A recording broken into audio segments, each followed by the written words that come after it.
तो भाई लोग कैसे हो तुम लोग। आज अपन बहुत सारी चीज़ें सीखने वाले हैं, ठीक है। तो ये दो कोट्स याद रखना, ठीक है। फर्स्ट थॉमस एडिसन के द्वारा है कि I have not failed, I have just found 10,000 ways that the thing won't work. Similarly Albert Einstein ने लिखा कि the person who has never made a mistake has never tried anything new. Sir अगर तुम्हारे पास error आ रहा है ना code में, अभी तक तो ज़्यादा नहीं आए होंगे, अब आएंगे, ठीक है, आज से आएंगे। कोड में अगर एरर आ रहे हैं, ठीक है, तुम्हें डिसअपॉइंट नहीं होना यार, डिसअपॉइंट नहीं होना तुम्हें। डिसअपॉइंटमेंट फालतू चीज़ है, ठीक है। तुम्हें एरर से ये पता चल रहा है कि भाई मुझे ये नहीं करना था, ठीक है। कोई बुरी बात थोड़े है एरर, एरर आना अच्छी बात है। तुम्हें एरर से ये पता चल रहा है कि भाई मुझे ये कभी नहीं करना था। अभी एरर आ रहे हैं, बहुत अच्छी बात है। जब तुम प्रोडक्शन कोड बनाओगे, किसी कंपनी में कोड बनाओगे या कोई सॉफ्टवेयर डेवलप करोगे खुद से, तब अगर ये एरर आ रहे हैं ना, तब ये बुरी बात है, ठीक है। इसलिए बोलते हैं कि person who never made a mistake has never tried anything new. तो यार नई नई चीज़ें एक्सप्लोर करो, ठीक है, नए नए डोमेन्स एक्सप्लोर करो, नई नई चीज़ें देखो, वेब में स्क्रैप करो, सर्च करो। जब तक तुम नई चीज़ें ट्राई नहीं करोगे तब तक तुम एरर नहीं करो, जब तक मिस्टेक नहीं करोगे तब तक तुम्हें सक्सेस नहीं मिलेगी। तो चलो यार फिर शुरू करते हैं आज का लेक्चर। ठीक है यार, अपन ने लास्ट वीडियो में क्या क्या पढ़ा था? Data types, okay, variables and type casting. कितनी मेजर चीज़ आपने डिस्कस की थी लास्ट वीडियो में, ठीक है। आज क्या क्या देखने वाले हैं अपन? एक बार आईओ पे और डिस्कस करेंगे, इनपुट आउटपुट्स पे, ठीक है। कांस्टेंट कीवर्ड थोड़ा देखेंगे अपन क्या होते हैं, और अपन क्या देखने वाले हैं, ऑपरेटर्स क्या होते हैं। मेजरली आज ऑपरेटर्स पे डिस्कशन है, ओके, ऑपरेटर्स पे आज डिस्कशन है। चलो स्टार्ट करते हैं। पहला, इनपुट।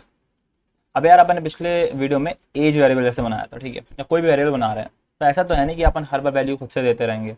अरे प्रोग्रामिंग का गोल क्या है? यूजर कुछ इनपुट दे या फिर बाहर से अपन को कुछ इनपुट्स मिले, तो अपन को उसको डिजायरेबल आउटपुट प्रोवाइड करना है, ठीक है। तो इनपुट लेना जरूरी है ना, ये आना चाहिए कि इनपुट लेते कैसे हैं, ठीक है। तो इसके लिए क्या करना है अपन को, एक जैसा प्रिंट एफ यूज करते हैं प्रिंट करने के लिए, ठीक है, तो ऐसे होता है scan F, okay. Scan F scan करने के लिए होता है, बाहर से वैल्यू लेने के लिए होता है। यहाँ पे आपको दे देते हैं अपना फॉर्मेट स्पेसिफायर, जैसे मैं इंटीजर स्कैन करूँ तो परसेंट डी दूंगा। मैंने पढ़ा था फॉर्मेट स्पेसिफायर, एक बार पढ़ लेना, बाकी मैंने बताए भी थे मेजर, ठीक है। और यहाँ पे लिख दूंगा एम परसेंट एज, ठीक है। ये एंड का साइन मैंने क्यों लगाया? तो होता क्या है ना, जैसे मैंने बताया ये एज है, जब आप उसको डिक्लेयर करते हो तो मेमोरी में एक ब्लॉक बन जाता है, ठीक है। यहाँ पे ये एज लिखा है। अब इस ब्लॉक का कोई एड्रेस होता होगा, ठीक है। तो ये एंड ऑपरेटर जो है ना, इस ब्लॉक का एड्रेस रिटर्न करता है। तो ये स्कैनफ क्या बोल रहा है, बाहर से वैल्यू स्कैन करो और उसको इस एड्रेस पे डाल दो, ठीक है, ये बोल रहा है। तो ठीक है, इस तरीके से अपन एज में वैल्यू ले लेंगे इनपुट। एक बार देख लेते कॉन्स्ट क्या होता है। कॉन्स्ट क्या है? CONST, कॉन्स्ट का मतलब क्या है? ये होता है कॉन्स्टेंट। कॉन्स्टेंट के लिए स्टैंड करता है कॉन्स्टेंट कीवर्ड, ठीक है। तो ये क्या करता है, नाम से पता चल रहा है वेरिएबल को कॉन्स्टेंट बना देता है। फॉर एग्जाम्पल, अगर ऐसे एक बंदा है, एज नहीं, जैसे पाई होती है, पाई की वैल्यू क्या होती है? 3.14, ओके, सब जानते हो। तो अपन क्या कर सकते हैं ना, इसको हमेशा के लिए कांस्टेंट बना सकते हैं। कॉन्स्ट फ्लोट पाई सोलो 3.14। इससे क्या होगा, जो पाई है अपना, इसकी वैल्यू हमेशा 3.14 रहेगी, कभी चेंज नहीं होगी पाई की वैल्यू, ठीक है। अगर तुम चेंज करना चाहोगे तो कंपाइलर एरर थ्रो कर देगा, ठीक है, एरर आ जाएगा अपने पास अगर तुम इसको चेंज करना चाहोगे। तो यार यही दो कॉन्सेप्ट थे। तो एक बार इनको अपन आईडी में देख लेते हैं, फिर अपन इसको ऑपरेटर्स में प्रोसीड करेंगे। तो देखो यार, अपन आ गए अपने VS कोड आईडी में। तो ये अपनी नॉर्मल हेडर फाइल से अपना मेन फंक्शन, ये अपने एज क्लियर किया 18, ठीक है। इसको प्रिंट कर रहे हैं, यहाँ आउटपुट 18 आना चाहिए, ठीक है। फिर लाइन चेंज कर रहे हैं, ठीक है। उसके बाद अपन स्कैन कर रहे हैं एज की वैल्यू, तो फॉर एग्जाम्पल मैंने 20 एंटर किया, ठीक है, ये मैंने एंटर किया। तो उसके बाद फिर से प्रिंट करेंगे इसको, तो फिर से 20 आना चाहिए, तो ये आउटपुट होना चाहिए अपना 18, 20, 20। रन करके देखते हैं क्या आउटपुट आता है।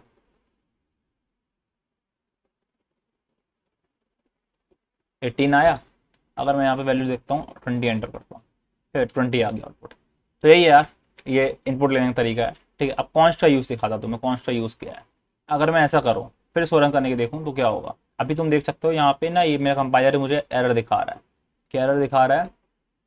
Expression must be modifiable L value. इसका मतलब कुछ ऐसा बोलना चाह रहा है कि एक्सप्रेशन को हम मॉडिफाई नहीं कर सकते हैं, ठीक है। एज को अपन मॉडिफाई नहीं कर सकते हैं। क्यों नहीं कर सकते? वो कॉन्स्टेंट है यार, कैसे मॉडिफाई कर लोगे उसको, ठीक है। तो इसको रन करके देख लेते हैं। तो रन करने में एरर शो कर रहा है, error assignment of read only variable. आपने कांस्टेंट बना दिया, कांस्टेंट रीड ऑनली वेरिएबल, उसमें राइट नहीं कर सकते अपन, ठीक है। तो बस यही है कांस्टेंट और अपना इनपुट्स। अब अपन डिस्कस करते हैं थोड़ा सा ऑपरेटर्स के बारे में, ठीक है। डिस्कशन क्या है अपना, ऑपरेटर्स। ओके, ऑपरेटर्स क्या होते हैं भाई? नॉर्मल टर्म, जनरल टर्म क्या होता है ऑपरेटर का? जो ऑपरेट करें, ठीक है, कुछ ना कुछ ऑपरेट करते हैं। तो फॉर एग्जांपल जैसे अपन ने मैथ का भी सॉल्व की होगी, प्लस माइनस मल्टीप्लिकेशन, ये सब सुना है ना अपन ने, तो यही होते हैं ऑपरेटर्स, ठीक है। ऑपरेटर्स क्या होते हैं? दो वैल्यू लेंगे, उनमें कुछ ऑपरेशन परफॉर्म करेंगे, ठीक है, और कोई वैल्यू रिटर्न करेंगे। ज़रूरी नहीं है रिटर्न करें, ठीक है, बस उनका मेन मकसद है ऑपरेशन परफॉर्म करना, ठीक है। तो देख लेते हैं अपने पास कौन कौन से टाइप के ऑपरेटर होते हैं। पहला ऑपरेटर और मोस्ट जनरल ऑपरेटर होता है अरिथमेटिक, ठीक है। इसके बाद एक बहुत ऑपरेटर होता है असाइनमेंट, ठीक है। ये दोनों बहुत यूज में आते हैं, ठीक है। और देख लेते हैं लॉजिकल ऑपरेटर्स, ये लॉजिक पे वर्क करते हैं, ठीक है। कंपैरिजन ऑपरेटर्स, ठीक है, कंपैरिजन ऑपरेटर्स।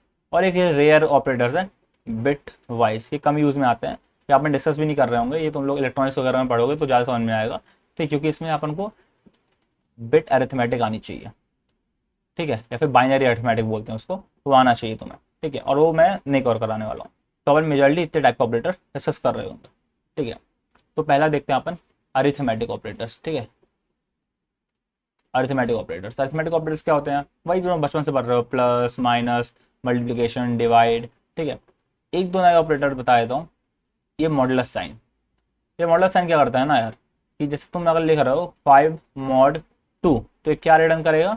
ये रिटर्न करेगा इसका रिमाइंडर, ठीक है। अगर ए मॉड बी कर रहे हो तो ये उसका रिमाइंडर रिटर्न करेगा। जैसे 5 मॉड 2 के एग्जाम्पल में ये रिटर्न करेगा 1, ठीक है। तो ये दो नंबर्स का मॉडुलस रिटर्न करता है। अगर तुम करते हो प्रिंट एफ 5 मॉड 2, तो ये प्रिंट कर देगा 1, ठीक है।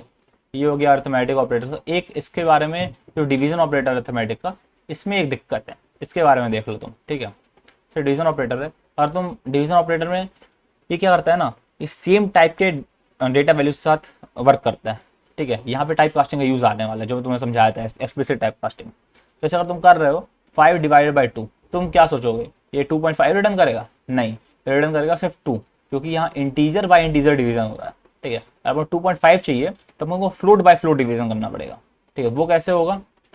5 के ऊपर लिख दो फ्लोट, ठीक है, 5 डिवाइडेड 2, ये क्या करने वाला है अपन को? 2.5 देगा।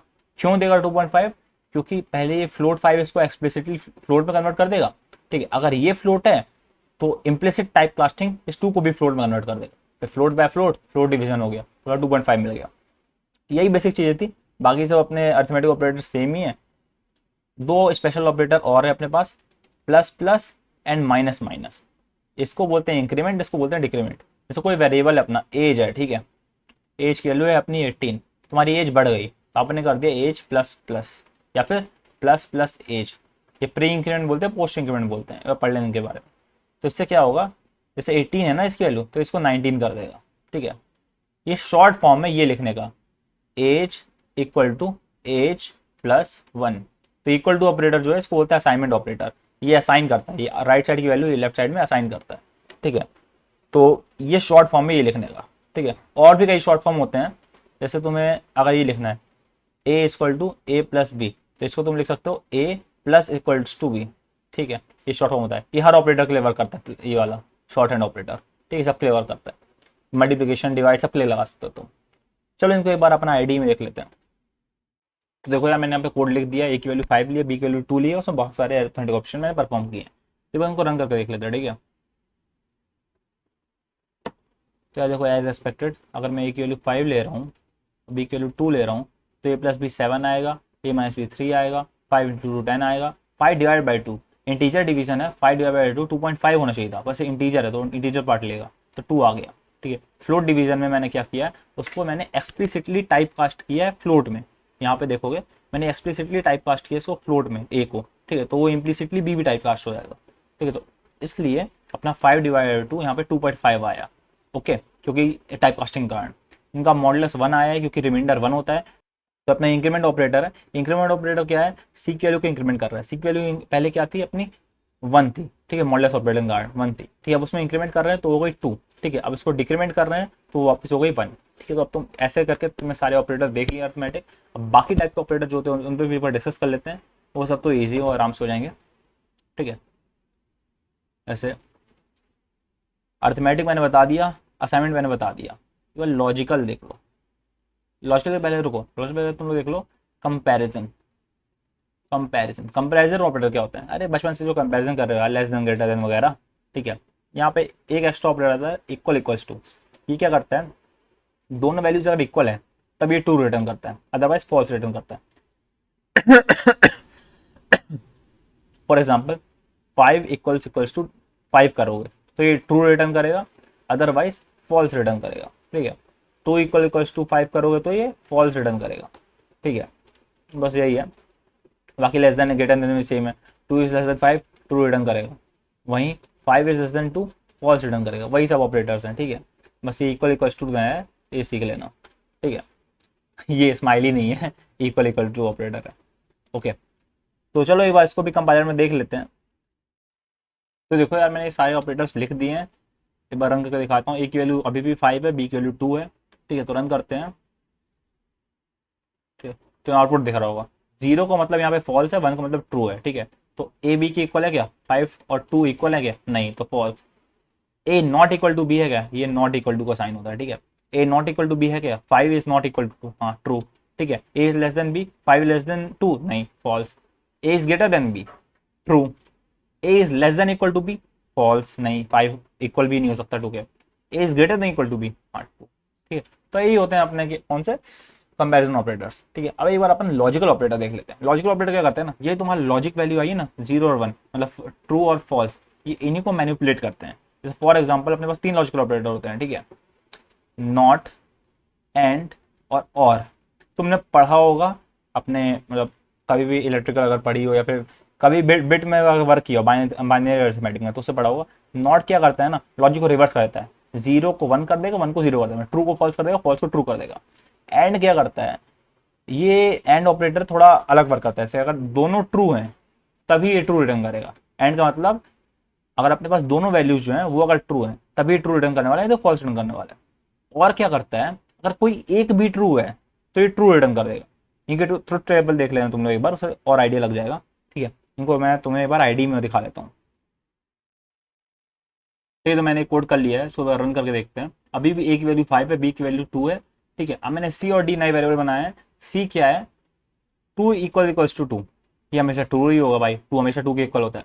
डी क्या है, 2 इज नॉट इक्वल टू 2, ये फॉल्स होगा, क्योंकि भाई अपन क्या बोले, 2 इज नॉट इक्वल टू 2, ये थोड़ा ना सही है भाई, फॉल्स होगा ये, ठीक है। तो अब इनको रन करते हैं, देखते हैं आउटपुट क्या आता है, ठीक है। तो देख लो अपने पास आउटपुट क्या आ रहा है, 0 0 1 1 1। 0 मतलब ये फॉल्स है, ठीक है। मैंने नॉट सी किया है, सी की वैल्यू ट्रू थी, नॉट सी मतलब फॉल्स, तो 0 सही है, ठीक है। सी एंड डी, सी क्या है, ट्रू है, एंड डी कर रहे हैं, ट्रू एंड फॉल्स, तो क्या यील्ड करेगा ये, फॉल्स, क्योंकि दोनों ट्रू होते तब एंड ऑपरेटर ट्रू करता। जैसे यहाँ पे सी एंड सी, ठीक है, दोनों ट्रू हैं तो ये ट्रू कर रहा है, ठीक है। अब सी और डी, सी और का ऑपरेटर क्या करता है, अगर कोई एक भी ट्रू है ना तो ये ट्रू दे देगा, ठीक है। दोगला आदमी, कोई भी एक भी ट्रू होगा तो ये ट्रू दे देगा, ठीक है।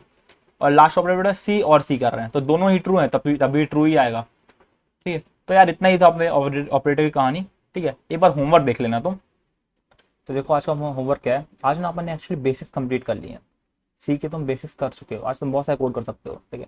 होमवर्क क्या है, आज थोड़ा यार आईओ में मास्टरी करना है तुम्हें। इनपुट लेके देखो, ठीक है, इसको आउटपुट करो, बहुत सारी चीज़ें करो सर, ठीक है। ऑपरेटर्स के साथ तुम्हें खेलना है,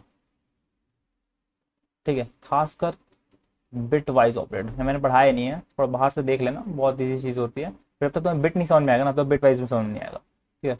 तो इसको भी तुम्हें थोड़ा देखना पड़ेगा, ठीक है। और ये लॉजिकल ऑपरेटर है, उनमें भी थोड़ा पकड़ बनानी है, ठीक है। फिर कॉन्स्टेंट कीवर्ड में और मास्टरी कर लेना, ठीक है। देख लेना कॉन्स्टेंट क्या क्या बना सकते हो तुम, क्या क्या कॉन्स्टेंट के यूज़ हैं वगैरह वगैरह। और एक बार तुम प्रेसिडेंस एंड एसोसिएटिविटी पढ़ लेना, ठीक है। प्रेसिडेंस और एसोसिएटिविटी ये क्या होता है, देखो जैसे क्या ना, तुम्हारे पास अगर नोट्स हैं, ठीक है, तो तुम देखे होगे कॉलेज में, तो तुम्हारे पास नोट्स है, तुम टॉपर हो, तो तुमसे बहुत सारे लोग नोट्स मांगने आएंगे, ठीक है। पर तुम नोट्स किसको दोगे, जो तुम्हारा बेस्ट फ्रेंड होगा, ठीक है, फिर जो तुम्हारा क्लोजेस्ट फ्रेंड होगा, तुम उसको नोट्स दोगे। तो वैसे एक एक्सप्रेशन में बहुत सारे ऑपरेटर हो सकते हैं, ठीक है। पर सबसे पहले ऑपरेटर कौन सा परफॉर्म होगा, जिसकी हाईएस्ट प्रेसिडेंस होगी, ठीक है। तो ये होती है प्रेसिडेंस। और एसोसिएटिविटी क्या होती है, अब मान लो तुम्हारे पास नोट्स हैं, जितने दोस्त आए हैं वो सब तुम्हारे इक्वल दोस्त है, मतलब सबसे तुम्हारी इक्वल दोस्ती है, ठीक है, तुम्हारे ग्रुप के लड़के हैं सब, तो तुम पहले नोट्स किसको दोगे, जो पहले आया होगा। सिमिलर एसोसिएटिविटी भी है कि जैसे तुम्हारे पास अगर a प्लस बी प्लस सी लिखा है, ठीक है, तो तुम किस ऑर्डर में इसको सॉल्व करोगे, राइट टू लेफ्ट या फिर लेफ्ट टू राइट, पहले बी प्लस सी इवैल्यूएट होगा कि ए प्लस बी इवैल्यूएट होगा। बस ये रहता है प्रेजेंट और एसोसिएटिविटी। ये तो ये बार ये देख लेना, इसकी चार्ट मिल जाएगा तुम्हें ऑनलाइन। ओके, तो ये मतलब याद करने की जरूरत नहीं है, तुम पैरेंथेसिस लगा के, ठीक है, कुछ भी अचीव कर सकते हो। पैरेंथेसिस कैसा है, तुम्हारे पास नोट्स तो हैं, दोस्त भी आए हैं, पर तुम अपने एक दोस्त के साथ रूम में लॉक हो, ठीक है। वैसे ही पैरेंथेसिस के अंदर अगर दो ऑपरेटर हैं तो इसकी मजबूरी है कि इसी के साथ बॉन्ड बनाएगा, इसी को नोट्स देगा, बाहर नहीं दे सकता भाई, बाहर इसको पता ही नहीं कोई इसका और दोस्त आया हुआ है, ठीक है। तो ये चीज़ है, तुम आज एक बार पढ़ लेना, ठीक है। ठीक है भाई, ओके, कल मिलते हैं अपन लोग। Bye bye.